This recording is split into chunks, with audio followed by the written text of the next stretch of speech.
Newsmaker Sunday with Fox 10's John Hook.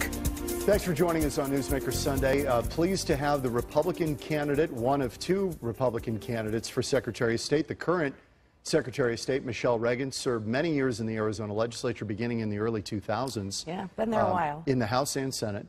And then became in 2014, boy, it seems like a while ago, that we had you and Terry Goddard here debating when you were running back then for Secretary of State. Michele Reagan, our guest. By the way, Steve Gaynor, who is your opponent, he's a businessman. He is your challenger in the GOP primary. We have reached out to the Gaynor folks. We've reached out to Steve Gaynor. We had him booked. He canceled. We tried to get him another time. He has not come on the program. We'd like to have him on the program. And in all fairness, I think the voters deserve that. The only thing I know about Steve Gaynor is what I've seen on the ads. You've debated him 7 times. We've had several forums in front of women's groups and Republican groups, and then we did the Clean Elections debate on Channel 8. And, you know, we've certainly seen the editorial board, so. Right. Okay, so let's get right to it. You've obviously had early on a bumpy tenure. It began with the long lines in the presidential preference in March of 2016. When you saw this, what did you think? Well, when we saw this, we were horrified, just like everybody else. This was my first election as Secretary of State, and I asked some staff around 11 o'clock in the morning when our phone lines, we'd already logged thousands of calls, and I had nothing to compare it to. So I asked the staff who had been there longer than me, is this normal? And they said, no.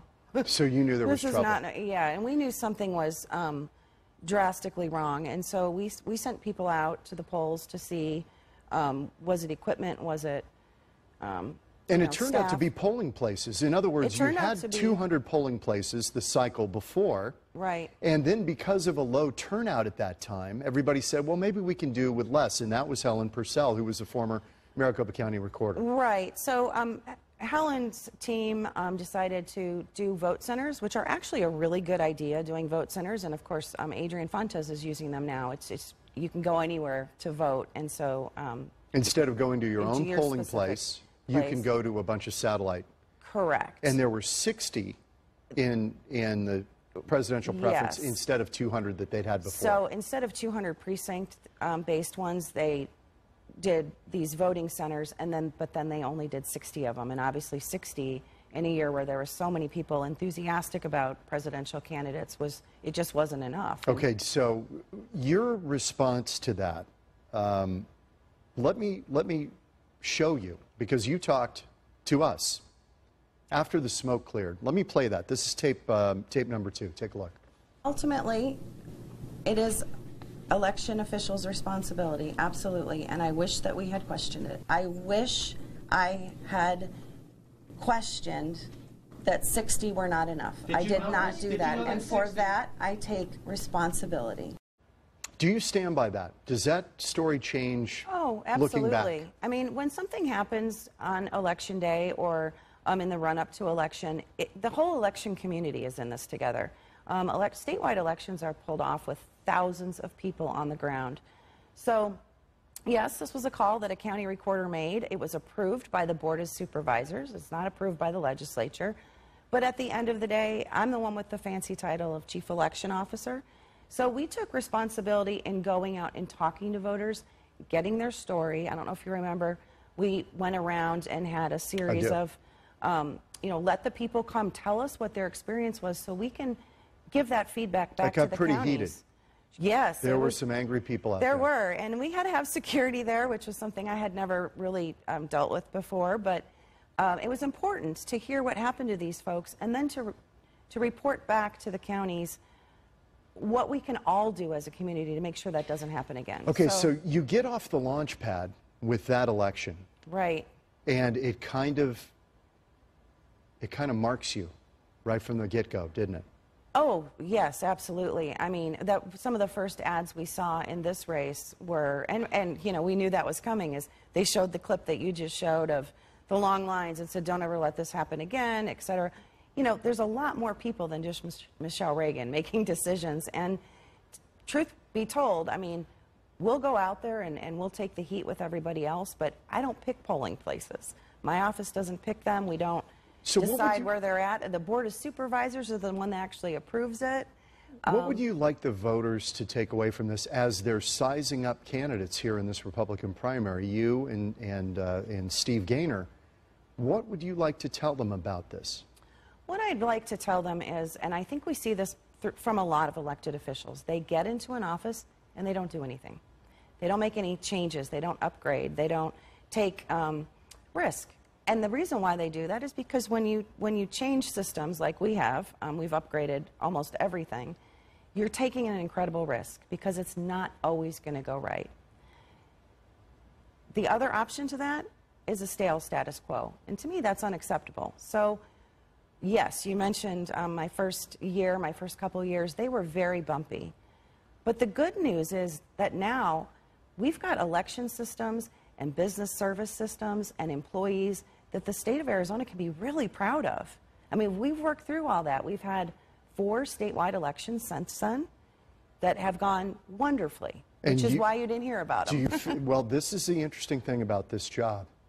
It kind of reminds me of Homeland Security, which Janet Napolitano went to that job. It is a thankless job, and the only time you're really talked about is when something happens. It is. I'm sometimes envious of jobs like the Attorney General's or even the education superintendent, because you can talk about education, you can get involved with schools, or you can go catch bad guys.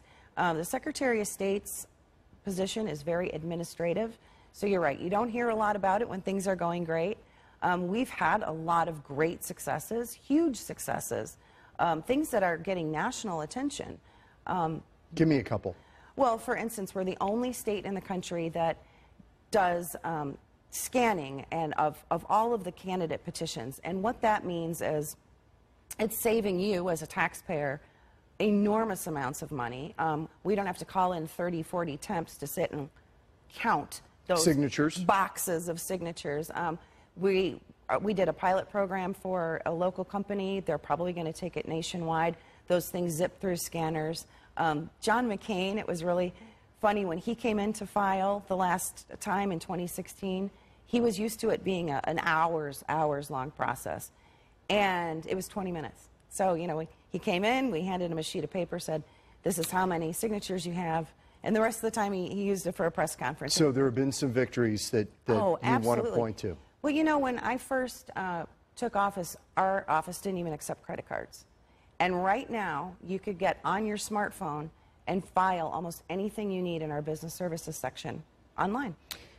Let's go to this publicity pamphlet thing. That was the second one that you got dinged on. Yeah, that was a May election. This was the spring 2017 special election ballot measure.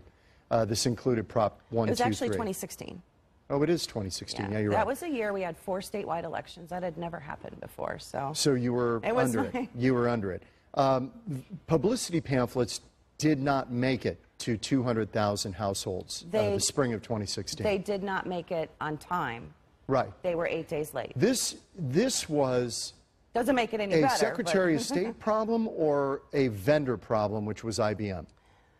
Ultimately, it's my problem when something like that happens, because the vendor and the employee, you know, I don't know who's to blame. We could go back and forth, but at the end of the day, they were both under me. So that was something that we were held accountable for. I'm glad we were held accountable for it, because we ended up with a brand new vendor, a brand new system, and brand new employees.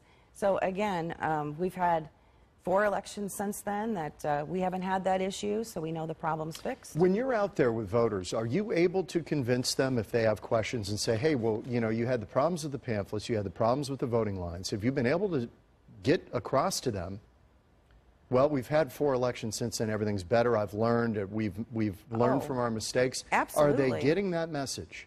Because all I'm seeing on the air is well, what you're seeing what on the I air see is on the air. what you're seeing on the air are my opponent's ads, which of course are not going to be flattering towards me. I'm going to run it because I want you to respond to You it. really want to make me watch it? I want you, because people are seeing this. They're being beat over the head and shoulders with this every night. $600,000 worth of TV ads is kind of hard to overcome. But yes, when I talk to people, they understand I'm human. I'm going to make mistakes. Okay, let's run it. This is but... tape 7. I want you to see the ad. You guys have probably seen it, but I want you to see it, and I want you to, point by point, tell me what you think of it. Go ahead. Election day fiascos, screw-ups, called incompetent by Arizona's Republican Attorney General. Michele Reagan has failed Arizona for long enough. Meet conservative Republican Steve Gaynor, businessman, outsider, pro-Trump Republican. Steve Gaynor is a lifetime NRA member who spent his career building companies from the ground up.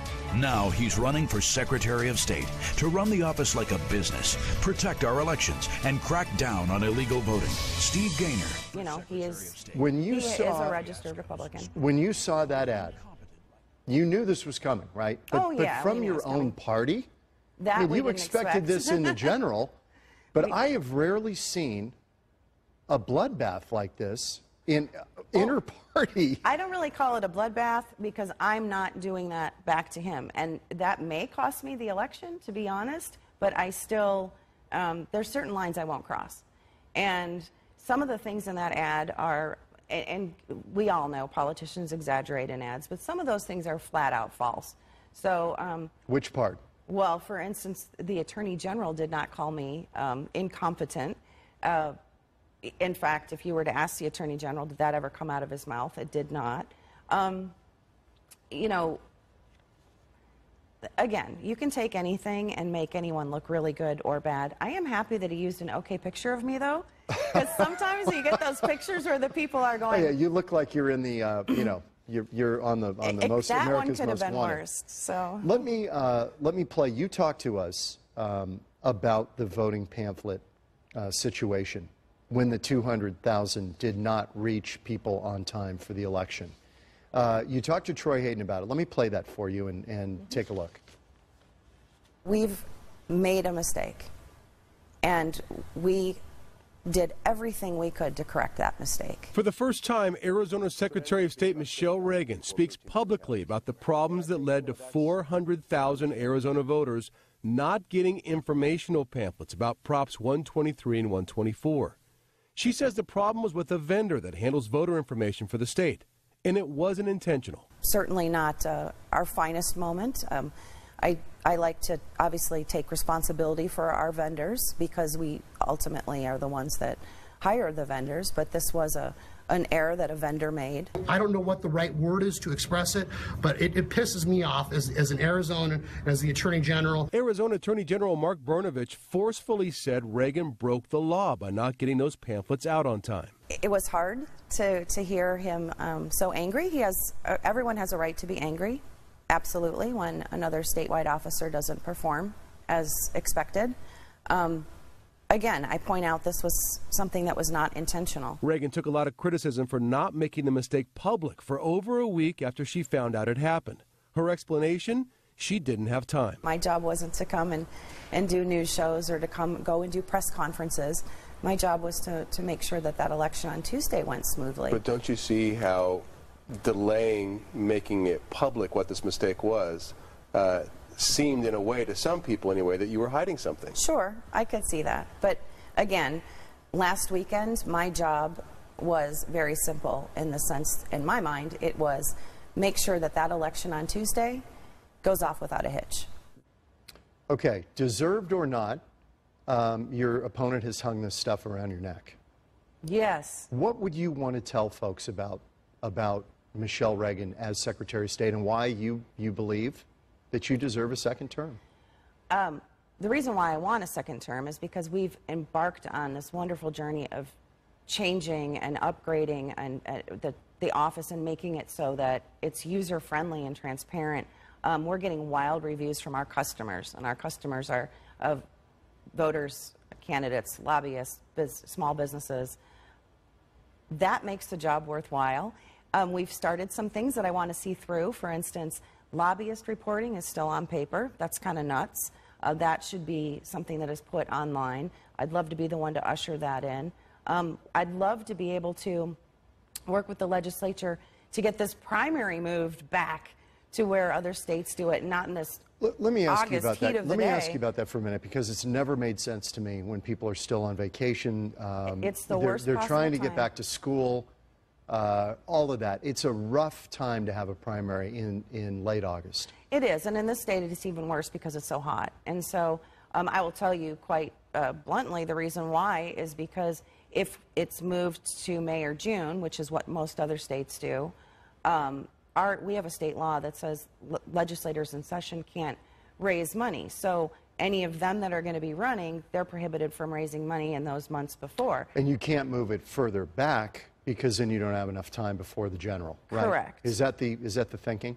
Well, it's just that they go into session in January. They get out around, April, May, and they need time to fundraise. Or they can change the law and say, which should probably happen, they are allowed to raise money do an exchange if we have real-time reporting, Let's talk about that when we come back with Michele Reagan, Secretary of State. The test version of seethemoney.com, which was trying to really let people know where money came from in a political campaign. It was supposed to happen earlier. Now it's been pushed back. We're going to talk to you about that and also about Russian hacking. It is very real. It's very but real not and exactly very what you think it is. We're back in a moment with Secretary of State Michele Reagan, asking you as a voter for a second term. Back in a moment on Newsmaker Sunday. Back on Newsmaker Sunday with Secretary of State Michele Reagan. Seeking a second term, she was elected to the post in 2014. She served in the Arizona legislature for many years before that, before becoming Secretary of State. Let me ask you about seethemoney.com. This was a campaign promise you ran on. You talked about building a website where the public could track money in political campaigns, and you were hoping for a debut in the summer of 2015 in time for the 2016 election. Right. It's still been delayed. Tell me why. Well, actually, it's up running now. SeeTheMoney.com is amazing in the sense that it gets wonderful reviews from people who use it. It's only going to get better and better and better with time. We kind of look at See the Money as something where there is no finish line because we'll always be able to add things to it. That's the way it's been built. For instance, I mentioned lobbyist reporting. We would love to have the lobbyists be reporting on this in time. Let people see where the money's coming Exactly. So you can pull me up right now or anybody who's running for office and you could see who's given them money, where they're spending their money. You could see that on our old system, to be truthful. That was our old system, which you can also still use. It's just you couldn't do deep dive searches. You couldn't do comparisons between candidates. And here's the real power of See the Money that not a lot of people have caught on to. However, national people have caught on to this. We will be the first state that aggregates all the campaign spending in one portal. What I mean by that is if you're running for mayor of Phoenix, you're filing with the city of Phoenix. If you're running for supervisor, you're filing with Maricopa County. Right. 91 different cities and towns collecting this information, some of it on paper, 15 counties, and then the state. And if we want to talk about transparency in the state, you need to have one system where it's also, if you pull up John Hook, the big bad lobbyist, you see that. Well, that's one thing I haven't been called. Yeah, you've been called a lot, but never that. But you see where some of these people are really trying to influence instead of just the legislature. I mean, it's good to know that, Right. but the amount of money being spent in some of these local races is astronomical. Okay, with the issues you've had early on in your tenure, the Republic comes out. Let me quote here. Reagan has played an important role in the legislature when it was going off the rails. She was a studying, calming influence during the high point of ideological fervor that brought us SB 1070, the hard-nosed immigration bill. Should the day come when Arizona once again calls in its Secretary of State to become governor, Michele Reagan is the most likely to arrive with a political temperament anchored in pragmatism and restraint. They endorsed you. Yes. Despite the problems. Yes. Were you surprised? Oh, absolutely. I was surprised. I'm blown away. It was a nice way to start my day, though. So I think that I can't answer for them, but I hope that they got to see the passion for what I do. This is not a stepping stone for me, being Secretary of State so that I could go do something else later. I chose to do this job and want this job because I actually like this stuff. It's hard to like sometimes because in a lot of areas it's very tedious, it's very thankless, but I enjoy it. And maybe they saw that. I also am a very common sense, pragmatic person. People in the legislature would tell you that. Do you think in a primary, in a Republican primary, you're not cozied up to Donald Trump enough to win? Steve Gainer's talked about being a Trump guy. Yes, and one of the things that people were concerned with is when I didn't send the voting information to the federal government, when they were asking all states to send all of the voting information. You know, I tried explaining to people why it wasn't proper to do that, and then I finally just started saying this. Since when do conservatives want their names sent to a federal government database? I mean, that just seemed so odd. You're talking about the voter registration issue? Correct. Right. And so just to be clear I know here, that's being used federal against law me. is that you have to declare that you're a U.S. citizen to vote. I mean, you have to. Oh, no, I apologize. Different I was matter. talking about the when the an election integrity commission on the federal level asked all the states just to send their voter files to one. Quickly on this, because we've got only a little bit of time here. On this issue of registering voters and what they need to, there was a settlement in June of the federal lawsuit. Basically, voters say that they're U.S. citizens, but they don't have to prove it. In Arizona, we passed a law saying, no, we want something more than that. Absolutely. Were the voters wrong when they said that? That they want more proof? Oh, no. In fact, this is a law that Arizona, I'm very proud of this law. It's surprising to most people that there are only 3 states in the entire country that check proof of citizenship. Arizona is one of them. Do you think there is fraud out there? Well, there's always going to be the potential for fraud, but our job should be to eliminate that potential. Because think about checking voter registration, making sure that someone's a citizen prior to registration, cuts a lot of things that could happen off before someone even gets a voter registration card. That's why it's a law we're really proud of. We got to take a quick break. Michele Reagan is our guest. She's the current Secretary of State running for a second term. When we come back, Russian hacking, how real is it? And the thing we don't talk about, that the Secretary of State is the de facto lieutenant governor. You become the governor, and it's happened 3 times in the last 30 years in Arizona. Back on Newsmaker Sunday in a moment. Back with Secretary of State Michele Reagan seeking a second term to the job. We haven't talked about it, but Arizona is one of the states that you are really the de facto lieutenant governor. If anything happens to the sitting governor, you become governor. It's happened with Hull. It's happened with Mofford. It happened with Jan Brewer. Mm-hmm. Do you think we should have a lieutenant governor in this state? I think it'd be helpful to have a lieutenant governor, or at least change the name of Secretary of State so people really understand what they're voting for. They're voting for the second person in line, if anything happens, and it's happened a bunch. I'm actually the highest ranking female in the state, and one of the youngest in the country. So, but it is the second in command, and it's a whole nother job description besides just doing the Secretary of State job. And so I think... And you are the governor when he's out of state, right? When he's out of state, right. I'm what's called acting governor. So I don't run up to his office and sit in his desk and start making decisions. Let me ask you... If we do it right, you never need to know when he's out of town. Tape number 6. How real is the Russian hacking? We know Russians did try and targeted at least 2 times during 2016 in Arizona. But they were trying to get to personal information, right? They cannot get into our system, correct? I'm so glad you asked that, because when people hear the words Russian, hacking, and election in the same sentence, it's very nerve-wracking. It's nerve-wracking to us, too. Your actual vote, the machines that count your votes, the machines you may vote on in a polling place, none of those are hooked up to the internet. You can't get in there. So Russians aren't going to be able to hack those. Can they get the central collection of all that? No, they cannot. Well, I suppose anything can happen, but that would be extremely hard to do.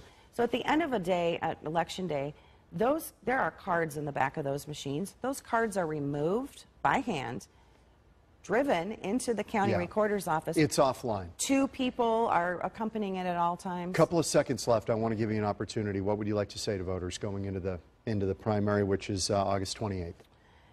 Cybersecurity is a very, very important issue. We just touched on it, but cybersecurity of our personal information. It's not uncommon to get thousands of attempts a day on our systems of people just looking for windows to get in. We got to make sure those windows are closed. They're playing the music. Michele Reagan, thank you, Secretary of State. Good luck in the primary, and the invitation stands for Steve Gaynor. We'll see you next week on Newsmaker.